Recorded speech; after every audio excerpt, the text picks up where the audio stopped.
And what about your partner, Tommy Mack? I know he was a bit of a character. Tell us about him. Tommy, oh, well, yeah, he wasn't called Mad Tommy Mack for nothing. He was pretty nuts. Carl Cox, over all these years, has probably been top DJ in the world for most of those years. When I took him out there on a busman's holiday, he came out there in the early 90s for the price of a flight and accommodation. I was in Pachar one night and I think I was at the back bar. I think Nicky Holloway had rented the milk bar at the back of Pasha. I was standing up there looking around at the club and there was like 4,000 or 5,000 people. The whole club was just heaving. We did Coup, did Pacha, did Esperadis. In '93, we did everywhere. Did Amnesia, did Summum, we did beach parties, we did everything. I mean, there wasn't anything we didn't do.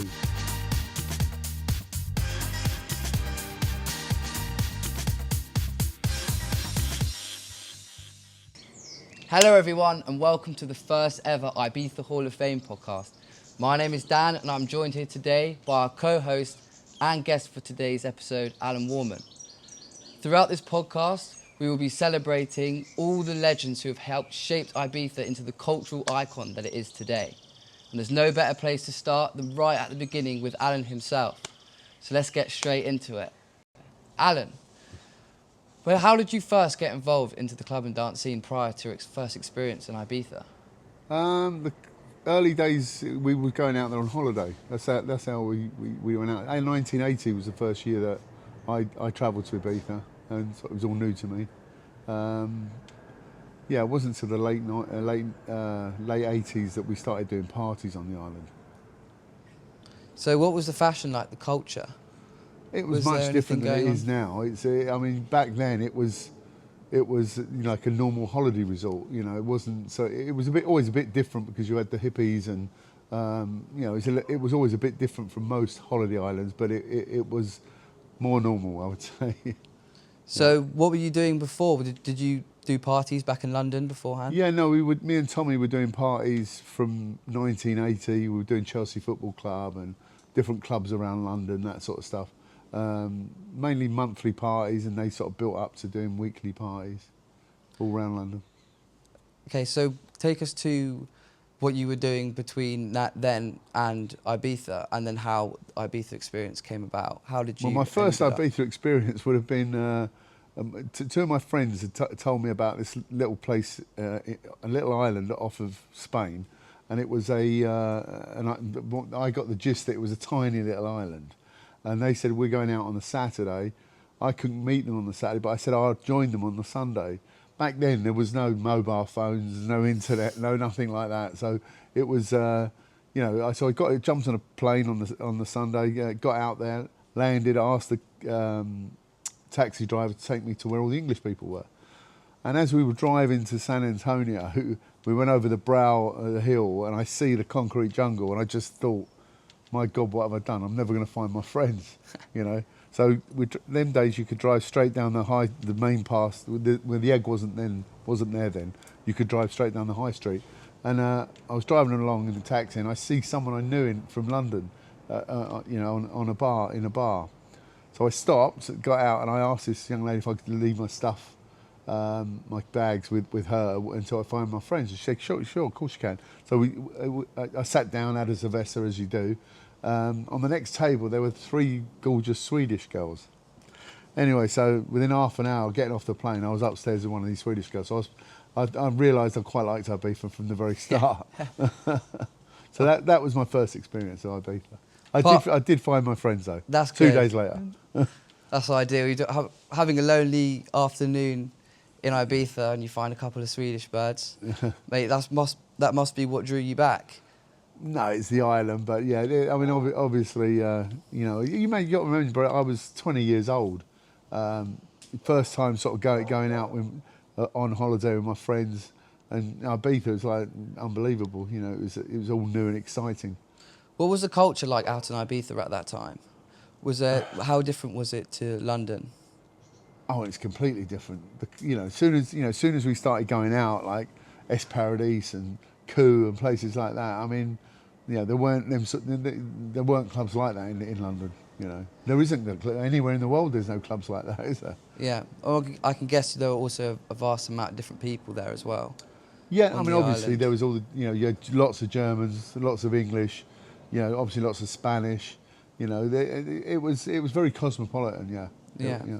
Even though San Antonio was lots of Germans and English in the early days, but as soon as you went to Ibiza town or different parts of the island, it was very cosmopolitan. So at this point, had you thought about starting to do parties on the island? No, I mean that we didn't start doing parties on the island until the late 80s.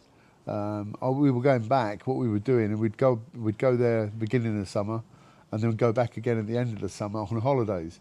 And every year I'd go back. I would the second year I took 13 of my friends with me, and it just kept growing basically. I came back raving about how brilliant Ibiza was. And basically, it just started. That was the beginning of the ball rolling of taking more and more and more people to the island. And then in the late 80s, we started doing trips to the island, like taking 200 people, that sort of thing, and taking DJs and doing small parties and that kind of stuff.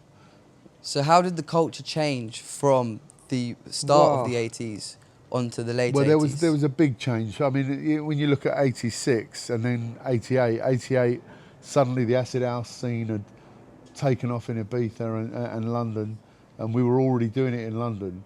So it was a huge change. The dance music, obviously the drugs, the DJs. I mean, everything started to change. I call 88 the vintage year because it was the first year of all the ecstasy and stuff like that. Yeah, so you started doing the parties in the late 80s. Tell us exactly where you were doing the parties and who you were doing them with. So we was always friends with Brasilio. Brasilio was the main man who put the events on and stuff at Coup.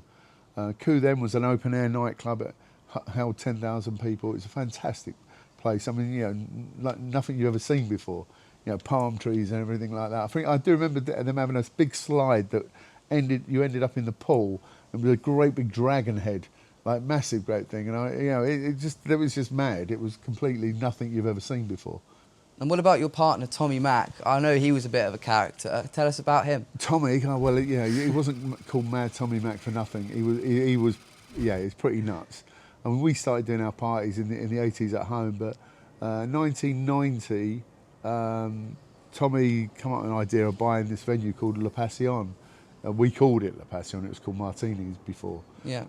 Four of us put our money in, and Ricky and Dave and myself and Tommy, we were partners in La Passion. There was a swimming pool, there's pillars around the pool. It's beautiful. I mean, the only thing is, 6 weeks after we opened, the authorities closed us down. So that was the sort of the good and the bad. But that sort of sent us off on a different journey, because we were closed and basically we couldn't get off the island. We had no money. We'd spent all our money on this exotic place that we thought was going to be really busy.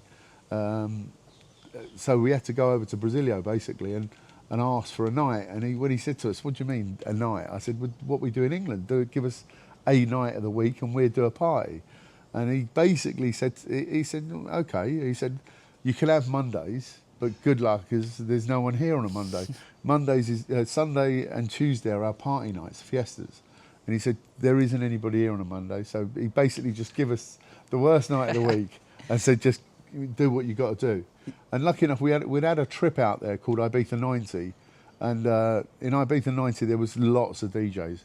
Probably 40 DJs were out there. The likes of Terry Farley, Rocky and Diesel. There was loads. There was an awful lot of DJs out there, and some of them had stayed on past the trip, the trip that we had, and so lucky enough we had DJs out there to use. Brasilio gave us the Monday nights. We called it Mad Mondays. The first year it wasn't black and white. The first year it was actually called Mental Productions, and Okay. and we started the first night we did. Me and Tommy ran down every beach, went to every bar, putting up posters, giving out flyers. The only week's work I ever got out of Tommy, because he wasn't known for doing any work. We went completely nuts. We were running around every beat. Honestly, it was pretty crazy. And so the first night we turned up. First night, 5,000 people turned up, and we were obviously over the moon. But Brasilia couldn't believe what we had done. But he did have the faith in us to give us a night in the first place. You know, he sees something in me and Tommy that that there was something different about, you know, what we were doing. I mean, because, you know, we were the innovators. There, you know, before us, there was no foreign DJs going out there. There was only the resident DJs, the likes of Alfredo, PP, and Cesar. They were the guys, but they'd play every night in their relevant club, Pachar, Amnesia, and Coup. Yeah, so it was something completely new for the island. And I think that's why it took off on the first night with 5,000 people. So Brasilio's essentially set you up to fail, only for you guys to then have a weekly residency. I mean, no one was more happier than him, because it gave him, the worst night of the week, we turned it into the best night of the week. You know, Mad Mondays from that day on was full the whole season. It was fantastic. So did no one else try and follow your lead and try and take some nights at some super clubs or anything? No, because back then, it was a foreign country to start with. And, you know, me and Tommy were that sort of gregarious kind of characters that we didn't mind going and asking for a night and that sort of thing. But it's not sort of normal, you know, it's not like today, is it? It's different back then. It's hard to explain, really. It happened. It was a necessity. I mean, we couldn't get off the island, so we had to do something. So who attended your parties? Was there anyone that stands out? Oh, over the years, there's been loads of celebrities. I mean, the likes of Mick Hucknall and Boris Becker, and loads of celebrities over the years had come to our parties. Yeah. Was there one night over your residencies where you thought, I can't believe this is real? Well, the two nights that stand out the most, obviously the first night in Coup, open air, 5,000 people. That was obviously the big start of it all. But the only other night that stands out in my mind was I was in Pachar one night, and I think I was at the back bar. I think Nicky Holloway had rented the milk bar at the back of Pachar, and I was standing up there looking around at the club, and there was like 4,000 or 5,000 people. The whole club was just heaving, and everybody was dancing, everyone was moving, and the hairs on the back of my neck stood up, and I thought, I've cracked it. This is why I'm here. And it was that unusual feeling that of euphoria, and it wasn't drug related. It was literally because the feeling that was going on in the club that night. So tell us how you moved on from Coup. What happened? How come you had to move? Well, Coup we did 1990. That was our first year. So you've got to remember we had our own place, La Passion. We were just living in it. We were using a pool and living there. So we went off in the winter, came back in 91, and that year they made them put roofs on the clubs. So Coup put their roof on the club, but just before the season started, there was a storm and it blew off, crushed loads of cars in the car park. And we turned up on the island and they said, it's closed, we can't open without the roof. So 91, Coup never opened. So lucky enough, we were friends with Francisco, who was the PR guy at Pachar. And Francisco, in his gregarious way, said, Alan, Tommy, bring Mad Mondays to Pachar. I mean, we were relieved, really, because we turned up on the island to do our Mad Mondays and it wasn't going to happen at Coup. Lucky enough, Francisco gave us the opportunity to do it in Pachar. And it was fantastic. Same thing again. Every single Monday was unbelievable. But that year we also started doing Es Paradis on a Thursday, and we called it Love Dove Club. You got to remember back then it was different from than it is today. If we put 5,000 people in a night, all the other clubs were empty. The tourism isn't like it is today. There was only flights going in Saturdays, Sundays, and Wednesdays.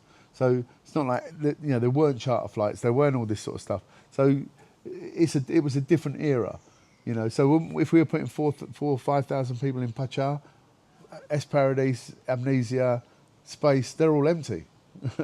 So it was a different era. Were there any other clubs you guys promoted for? Well, at 91 we did Coup, we did Pachar, and we did Es Paradis. 93 we did everywhere. Yeah. We did Amnesia, we did Summum, we did beach parties, we did everything. I mean, there wasn't anything we didn't do. I mean, we were double busy. You and Tommy seemed like you had it all under your plates. Yeah, I mean, Tommy was backwards and forwards. He had a young family at the time, so he was often in England. So I was left out there all summer doing the promotion, making sure we weren't getting ripped off on the door. So I was on the door all night. So I was burning it at both ends. I just come back every season ill. That's how busy I was all through the season. So did you have any other relationships with any club PRs? Yeah, I mean, the main ones was Brasilio at Coup, Francisco at Pachá, Isadora, he was a manager at Amnesia, obviously Pepe, the owner of Es Paradis. Yeah, listen, when you're earning them guys money, you're flavour of the month. And we were flavour of the years, because we were out there from late 80s all the way to 94. 94, I went back without Tommy. Tommy decided to go a different route, and he wanted to go off with do something with some people that I didn't want to work with. And so I went back in 94 and did it on my own, basically. I did my Mad Mondays at Pachá, and I did my Love Dove Club, and I did a few other parties through the season as well. But that was the year that everybody else turned up. So in 94, you had like Renaissance, Clockwork Orange, you had Ministry of Sound, Cream. They all turned up. Every man and his dog turned up in 1994. The competition must have... Oh, and suddenly it was a different ball game. And there was all sorts of stuff going on back then. It was like if Cream booked a DJ like Paul Oakenfold, he was then only allowed to play for them. They'd paid him an amount of money, so he was only their property while he was there on the island. And there was a lot of that sort of stuff going on. Not that there was a lack of DJs. We all had loads and loads of DJs up. Which DJs were you flying out? Did you have anyone? Well, I mean, in the early days. Yeah, I mean, with the very early days, in the first year at Coup, Sasha wanted to play. A friend of mine, one of my friends, said to me, "Oh, Sasha, the DJ from Manchester, he's the governor." And I said, "Get me a tape." And they said, "Oh no, it's Sasha. He's the." I said, "No, I still want to hear what he's going to play." So I got a tape. I wish I kept it. I liked what I heard, and so Sasha played. We paid him 5,000 pesetas, which translated to 25 quid, and he asked to play again the next week, which he did. But now he's a superstar, and God knows what he's earning now. He's probably a lot more than 25 quid. I can say that. Oh, definitely.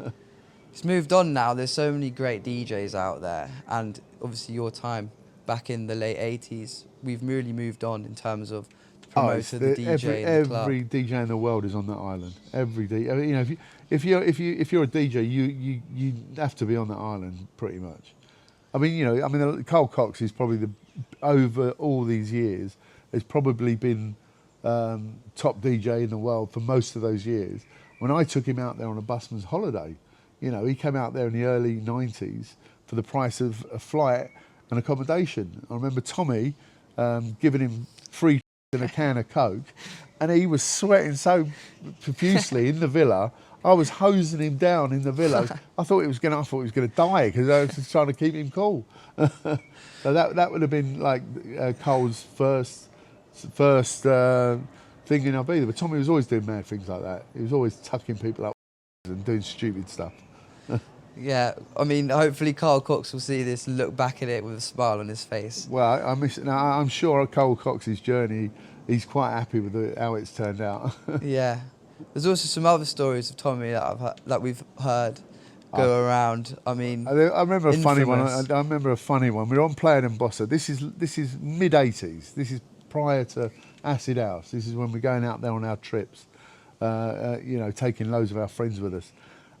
Tommy had an obsession with like the Spanish fireworks, because they're a lot more powerful than the British fireworks. Yeah. So it's tiny little fireworks. They were running around blowing everyone up on the beach. Back then, you never had like beds on the beach. You had like a cushion on the beach, and they had these triangle boxes, and where you put your head and the pillow, and it'd throw it in this like hollow box, and it made this huge explosion. Anyway, he was doing it one day on Playa and Bossa, and he blew up the mayor of Ibiza. No. And he nearly got thrown off the island for blowing up the mayor of Ibiza. I mean, he was always doing pretty mad, stupid things.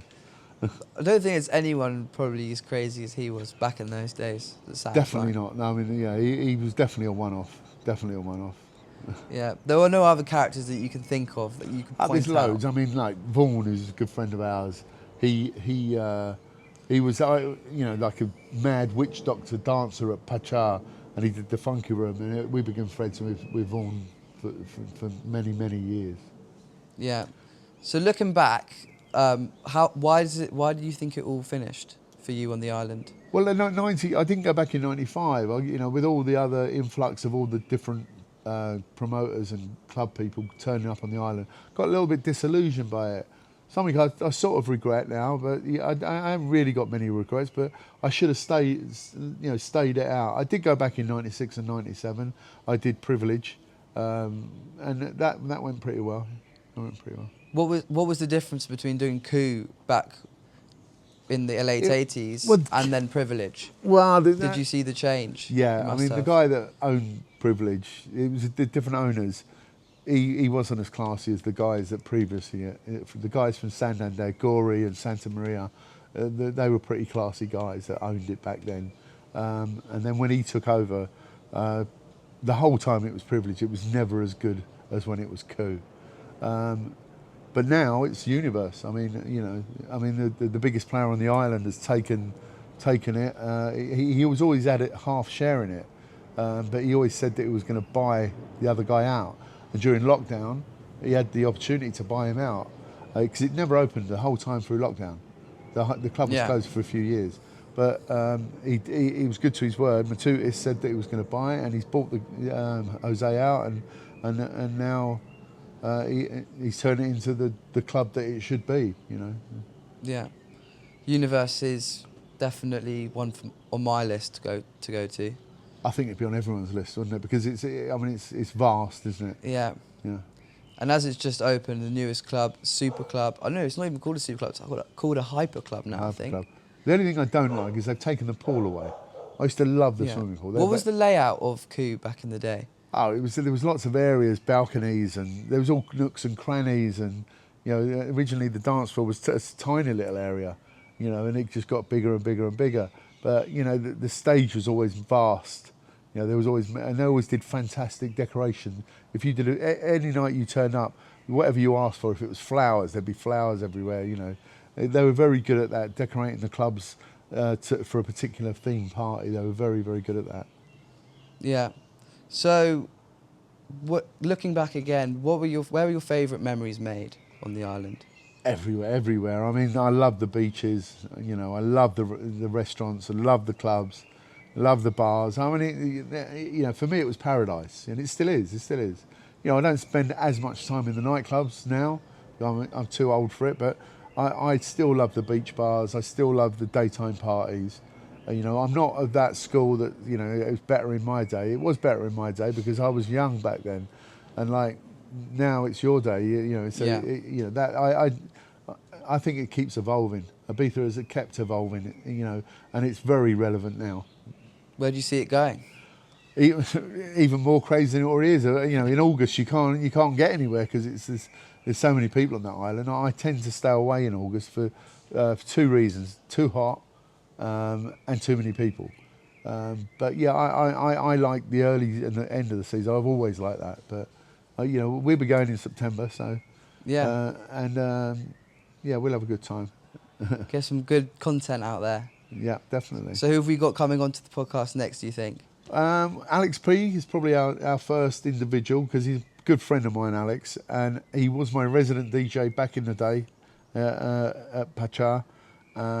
And he's the one who is solely responsible for creating the terrace at Space. Him at the beginning, it was him and my other friend James Mitchell, but Alex carried on with it. James stopped doing it, and so Alex would be a good person for our first podcast, other than myself. Our first actual guest. Yeah. Yeah. Okay, so let's go through the quickfire questions now. Okay. Just the last part of the podcast, where we say, who are your top three legends? Ooh. Where's your favourite place to stay? And We'll leave it at that for now. I think that's a great place to leave it. Place to stay. I tell you what I do. I go there. Maybe restaurant. Maybe we'll do restaurant. Well, the place to stay. What I do, every time I go back, I never stay in the same place. So I stay in a different villa, or I stay in a different apartment, or a different part of the island. So I have a completely different trip. If you keep going to the same place, you're going to go to the same breakfast bar. You're going to go to if you go to a different place, I go to a different place. So it's like a completely different holiday every time I go. So that's what I do. So I don't stay in one time. I stay in Playa Bossa, I stay at Santa Eulalia, I stay around the Bay of San Antonio. I like to change it up. You don't have any favourites? I have favourite restaurants. I mean, I really like El Chiringuito, the one that's on Escavalet. I really like that restaurant. I like the ambience, but I always liked it, even back in our day. But the food's got better and better. That's the biggest bonus on that island, is the restaurants and the food. It's out of this world now. It's very expensive, but it's fantastic. Fantastic. Do you ever see yourself going down to the hippie markets or anywhere like that? A bit of culture, a bit of Ibiza culture? I'd like to buy a bit of tat, so I often go down the hippie market, so I wear sarongs. When I'm out there, I just wear a sarong. I go out with a big pair of boots and a sarong and a cowboy, and away I go. So be looking good. Yeah, I mean, so I'm always at those little markets, and I'm always buying beads and bangles and jewellery. Yeah. Okay, what about now your top 3? Should I give it top 5 legends? Very difficult, because there's different categories. There's the DJ side of it, and then there's the people that sort of created that. Obviously, Brasilio would be probably number one, because he gave us the chance to do what we did. He believed in us. Yeah. And I always felt that he was probably the best person doing my job. And I looked up to him as someone who was really good at doing his job. He was PR, and I always thought he was fantastic. So yeah, definitely Brasilio. My old friend Javier from Mambo. I mean, he's created something fantastic on that island. I think Javier's got about 50 businesses on the island. He's got fantastic restaurants, fantastic beach bars, Chiringuitos.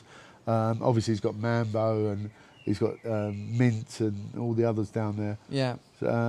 It's a story about Javier is that me and him created the pre-party, because in 1994 he opened Mambo, and he said to me, Alan, do something with me, and I said, look, what do you want me to do? I said, I run parties in nightclubs, you run a restaurant and a bar.